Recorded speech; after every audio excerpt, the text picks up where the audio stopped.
அருமை சகோதரர் பார்த்துருப்பீங்கன்னு நான் நினைக்கிறேன். 2011 நினைக்கிறேன். இதை பார்த்தீங்களா இல்லையா? வடிவேல் திமுக பிரச்சாரத்துக்கு வந்தார். வீடு மரம் காடுங்கிற அவ்வளவுலையும் கூட்டம் இருந்தது. நாங்கள் அதை குறை சொல்லலை. 2026 தேர்தல் வருகிறது.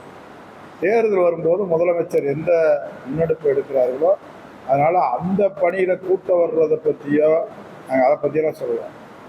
அன்னைக்கு தேர்தல் வரும்போது நாங்கள் எங்கள் பணியை தேர்தல் பணியை மாண்புமிகு முதலமைச்சர் அவர்கள் துவங்கிருக்கிறோம். அது துவங்கிக்கிட்டு இருக்கோம்.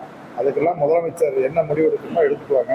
நீங்கள் என்ன இன்னைக்கு தான் பார்த்தீங்க, இல்லை நேற்று தினம் பார்த்தீங்க, மிகப்பெரிய நடிகர் ரஜினிகாந்த் அதுக்கு பதில் சொல்லியிருக்காரு. நாங்களாம் அதுக்கு சொல்லணும் அவசியம்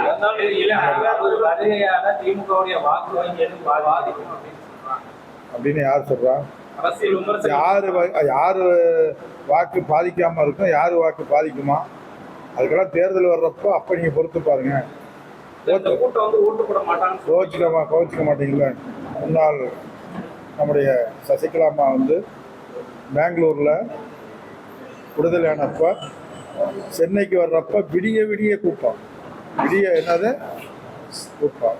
இந்த மாதிரி கூட்டத்தை பற்றி தயவு செய்து சொல்லாதீங்க. நான் இதுக்கு தான் சொன்னேன். அதனால் எல்லாமே இப்போ இந்த தேர்தல் வரும்போது முதலமைச்சரை பார்த்துக்குவாங்க. இப்போ நாங்கள் எங்களுக்கு முதலமைச்சர் என்ன சொல்லி உத்தரவிட்டிருக்கிறாரோ அந்த பணியை அந்த வேலையை நாங்கள் செய்யணும்.